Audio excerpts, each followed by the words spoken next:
What's up guys, it's Zeri here. Welcome to my best comps of set 9, patch 13.12. I've had some good success on this patch so far, so I want to give you guys some of the comps that I have been having success with. I haven't been able to play infinite games so far, only 18 games played, but I'm already plat 3. I've only bought 2 to couple games, and so far the average is looking quite good, so I wanted to give you guys some of the comps that have been working really well for me. So let's just hop right into it with our first comp. This is Multicaster Sorcerers, usually Velkoz reroll variation. I think this is a very, very, very strong comp if you get some Velkozes early. Really, if you just get dropped a Velkoz and AP items early and a Swain, I am ready to start playing this comp because it spikes quite hard early and then it hits a huge, huge spike at level 8 on this board once you get both Jarvan and Lux in so that you get your 4 Sorcerer and 3 Demacia. Or if you're already playing them, then, getting the 2 Multicaster in to get 4 Multicaster is another huge, huge spike. So if you want to know how to play this comp sort of more straight up, it's really around a core of 4 Sorcerers. So like if you're playing early game, we're going to cut all of these guys and end up playing something like this, like a 4 Sorcerer board like this. Or if you don't have Taric yet, which is pretty typical, you can just play a straight up Void board with like a Kassadin, and then you have the Void Rimmer for frontline, and you stack items on Velkoz. If you don't have Velkoz yet, you stack them on Mouse, then move them to Velkoz later. But yeah, you just play around the Sorcerer Opener. It's a really, really beautiful board once you add, not Kassadin because I already added him, but you add Taric to this board because he gives you your 4 Sorcerer and your 2 Bastion with Kassadin. So this is like a very, very nice level 5 board. And then, you can start adding extra stuff. If you can get 2 extra multicasters, then that is very, very good to add. So I would say like the most straightforward version of this board is add like Sona here, and like this is your board at level 6. The weird thing about this board is that like you really want at level 7 to be able to play for multicaster or even at level 6, but the problem is like if you get something like Talia plus Teemo in, you end up having to cut units to fit this all at level 7. So like this right here, this is 8 units. So normally you end up having to like cut Kassadin and like this is your board for a little while and like Malice comes out for Lux. Um and during this phase of the game, you're very, very low frontline until you can get your Jarvan in. Once you get Jarvan in, it all sort of fits together perfectly, if I could find him. But like prior to having the Jarvan, this board is pretty like low frontline. You stack a bunch of items on Swain, but the nice thing is that Velkoz deletes everyone. So it's not even too bad when you're stuck on this version of the board with like no frontline. But yeah, a very, very strong board. Always keep your Sona in the corner and Velkoz next to her unless you are really, really scared of getting Jarvan. And if you are, you can always like clump these units over here. You want Teemo in the middle to apply healing reduction onto their team. But yes, Sona multicasting, giving the extra attack speed to Velkoz is huge. I see so many people leaving their Sona not in the corner here, buffing their Velkoz, and it's an absolute mistake. So let your Sona buff your Velkoz. If you don't hit Velkoz 3, you can just say fuck it. And instead of playing Velkoz 3, just play around Lux as your main carry. And you can still then end up sort of like specking out of multicasters and getting more into like Demacia type stuff. You can even go a version where you add Azir to this board because Azir fits in as a strategist. So then you can play like, if I could find him, you can play like Azir, which feels really good. Nasus is the obvious addition there. And then if you want, you can add like Talia instead to get like multicaster. It's not like the most insane thing, but then you can get sort of like Shurima duo carry these guys. And then start cutting some of the other units. You can also play like vertical sorcerers if you're interested instead in doing that. So like get to 6 or 8 sorcerers I've seen people do. So a very flexible board. AP I think is quite strong. Legends wise, if you want to know the perfect legend for this comp, is Veigar. Take Veigar, take a jeweled lotus type augment first every single game, and then you can just build super full damage on Velkoz. You can go Gunblade blue buff, and instead of having to build JG, you can build like Guard Breaker instead, which will help amplify your damage even more. So if you want to just force this comp every game, just pick Veigar, and it is quite strong. Let's go to the next comp, which is Aphelios. This is the Deadeye Freljord version for Deadeye 3 Freljord, but there are a lot of variants that you can play. The most basic version of this board is just this, where you play around Freljord and Aphelios because it fits in so easily with Ashe. And then, like Lyssandra's just a good unit. Sejuani's just a great unit, so you can play around this. Helios really likes Guinsoo. He really likes a bunch of attack speed for his ability. IE is also very nice on him, and you don't have to build Last Whisper because you're going to play Freljord the entire game. So yeah, it's a pretty straightforward sort of like AD flex into this comp type setup. And then, when you want to add stuff, you can add Urgot and Akshan just for 4 Deadeye. You can also, I've just had games where I'm just sort of like adding random 5 costs. I hit a random Nasus too. Boom, throw that in there. I hit a random Atrox, okay, throw Atrox in there, and then like, okay, you're just like vibing with Atrox Nasus on your board. So yeah, you can basically add like a lot of the 5 costs. If like Rise is someone really good, you can end up like playing around him.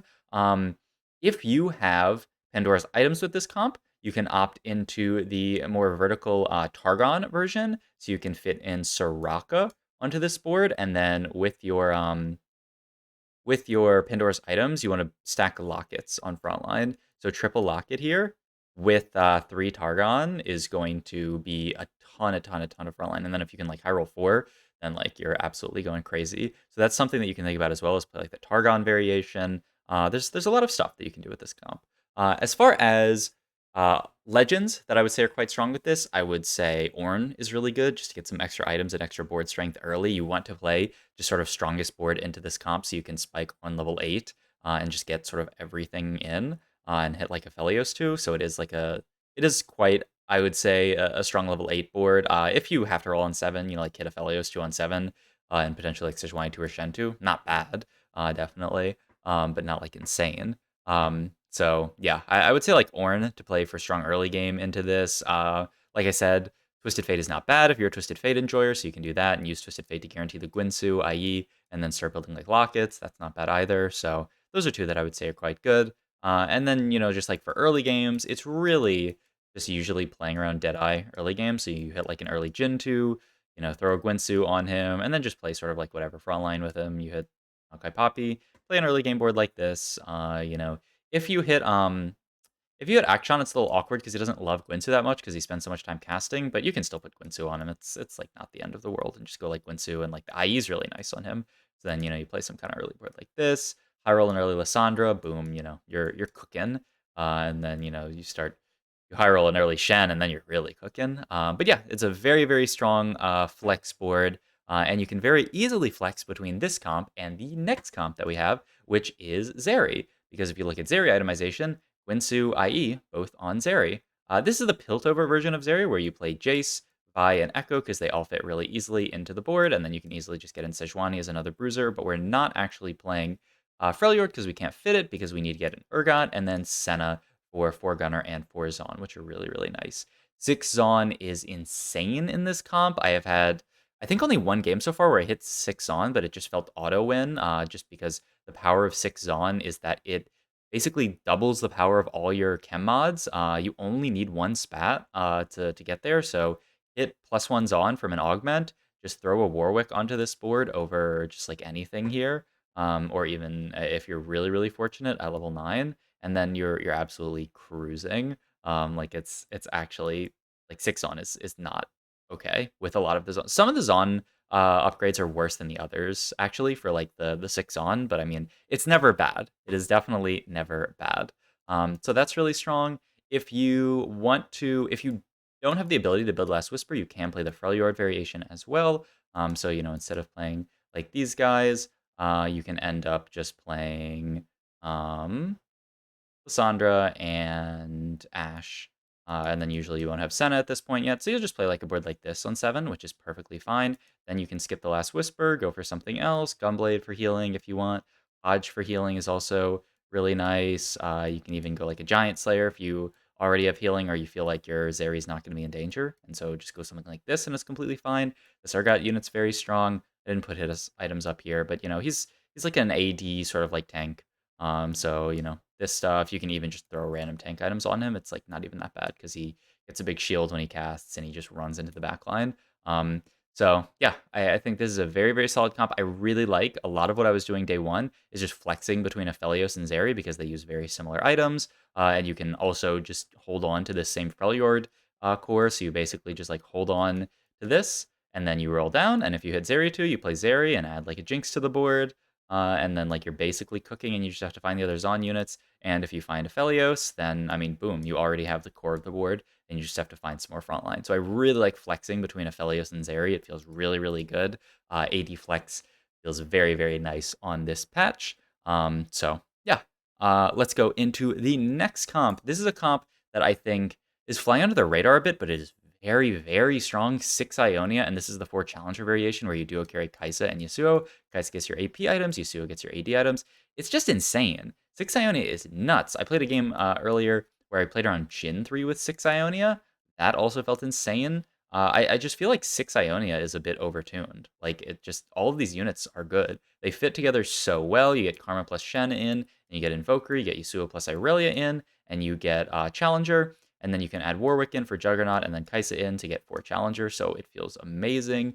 If you don't want to play this variation, you can also play the variation where you play around Aphelios. So if I could find Aphelios, you can get him in. In this case, Taric fits in amazingly to this board because he just activates all your synergies, and then you're usually playing Jhin over Set just to get Deadeye. So like this is another version that you can go where you can duo carry Aphelios plus Yasuo, especially if you get Ionia Spat, slap that on to Aphelios, and my god, this guy does work with all the extra attack speed that he gets from Ionia Spat. The Ionia bonus is 33% attack speed. Like, it's nuts. So yeah, I just feel like this comp's a bit overtuned. I honestly think that you could probably just 20 out of 20 this comp because it's, in my game so far, has not been super, super contested.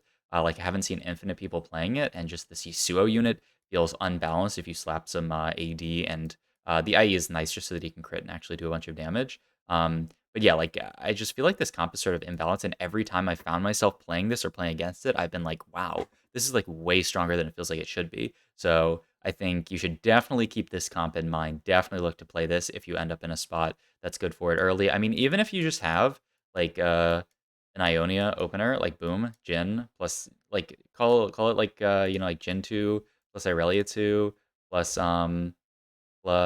Set, and just like play this board early. You can get a Deadeye if you want in, just have the random Ash. Like, you can just play this opener, and it's very strong. And then, like, if you get your IE, boom, it can go on Jhin. If you get a Titans and you have a bunch of items on Jhin, you can actually just Titans your Jhin. But you could also Titans like Aurelia or Set. And yeah, just start building into it. It's so good, honestly. Like, I'm surprised less people. I wish I had abused it more in my climb so far. Maybe I'll play it some more when I play in a couple of days. But yeah, I think this Ionia board is very strong. Now, my last comp, I didn't say at the start of the video, but as usual, I'm going weakest in my opinion to strongest. I think this final comp is disgustingly consistent. Oh, I should also talk little legends or just legends for this comp. Similar, like Ornn, I think is very good. Just combat strength is good in this comp. So Ornn is fine. Vladimir is fine. You don't care too much for BIS. I'm also just a TF hater, so I don't love TF too much. So, but I think Ornn or Vlad or Poro is fine in this comp. Poro, so you can actually get Ionia +1 is not bad. Okay, final comp.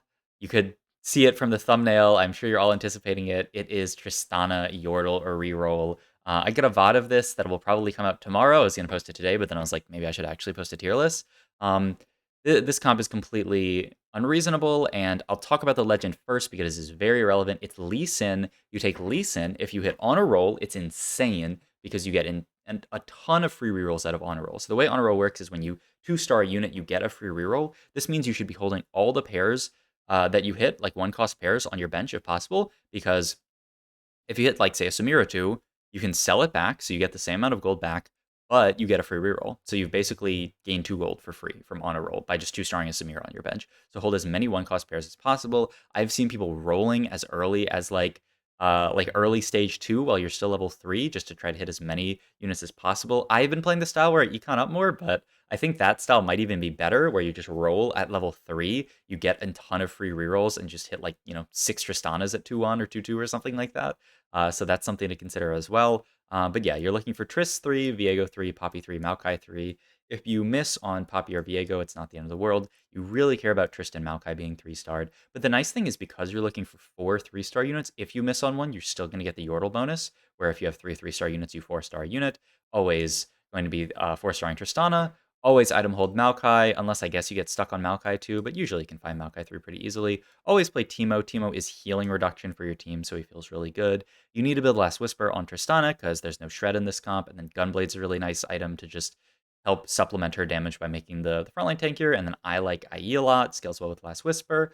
You can also, if you don't have the option to build Gunblade, end up just building a Hodge. I think Hodge is amazing, especially with all the stats that you already get. So I would say this might even be better. If you have IE, Hodge is probably better than Gunblade. So this is a solid setup. Maokai, just give him resists, are very good. I had a game where I had to build infinite HP on him and it didn't feel amazing. Definitely want to give him as much resist as possible. So like the Bramble is really good in this meta with a lot of AD. The Gargoyle is good, and the Redemption is just good for a lot of very tanky front lines.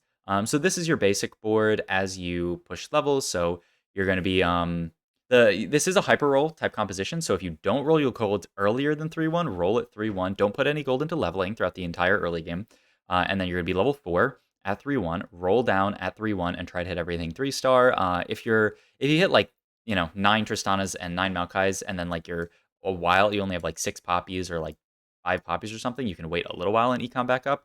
But with on a roll, you can usually 3-star stuff very, very quickly. I've also taken Trade Sector with Lee Sin in this comp. It's completely fine. It can allow you to hit very, very quickly, so Trade Sector is also actually fine in this reroll comp. The only Lee Sin augment that you don't want to play with this comp is the Prismatic one. Is it called Shopping Spree, or is that a different one? It's the Prismatic one where when you level up, you get free rerolls equal to your levels.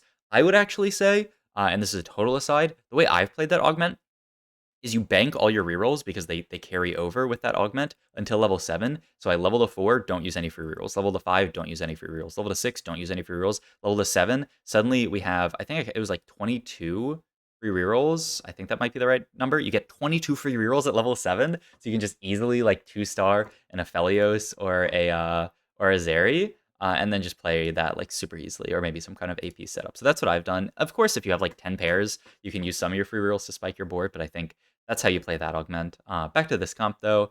This is level 5 board. You hit all of this stuff on level 4, add Teemo, or you can add Kled if you really, really want to. And then after this, we're just going to start adding Gunners. So we will add Jinx to this board, which is very, very solid. And then as you continue to push levels, you can just add like Jace and Zeri. So boom, Zeri in, Jace in, and get 4 Gunner in. Shadow Wells is really, really solid on this board. So if you end up, if you get late game a Shadow Owls +1, which I've gotten before in this comp, like I don't even hate, instead of this stuff, playing like a Gwen. You can also, I've played a decent amount of games on this comp because like the level 7 is a little awkward, right? You don't really just want to add like a 3rd gunner. What I've done a lot in the past actually is just add a Jarvan here. He's strategist, so he'll make your frontline tankier. The AP doesn't really matter on your backline, but it's not bad. So yeah, I've just added like a Jarvan 2 on this board, and it's been really, really solid. I've added a Gwen before, and it's completely solid.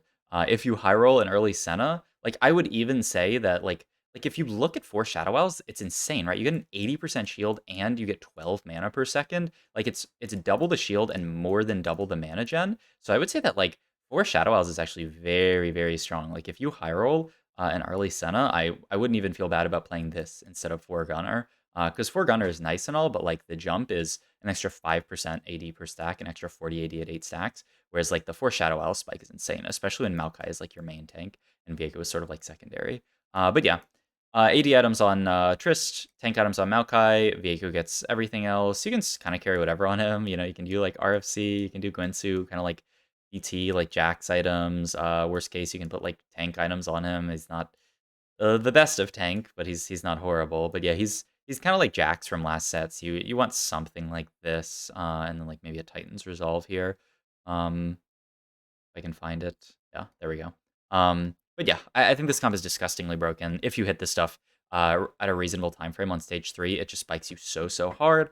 Always make sure your Tristana is 4-starred, which means if you have all your items on Poppy, it's like the way that Yordles works is it prioritizes the unit that you've played most recently. So if you have 3-item Poppy, which I would not recommend, I think Maokai is way better as a tank, there will be a chance that Poppy becomes 4-star, but all you have to do is bench Tristana and then put her back on the board, and then she becomes your 4-star. So keep that in mind as well. But yeah, that's going to do it for the tier list. I hope you guys enjoyed this video. If you did, please consider subscribing to the channel. Helps out a ton. Leaving a like, and commenting down below about what you think about these comps. Also, check out the link down below to my Twitch, where I will be going live in a few days. I'm taking a couple of days off, which I know is kind of troll to be in a set, but all good. And I'll be live on Sunday.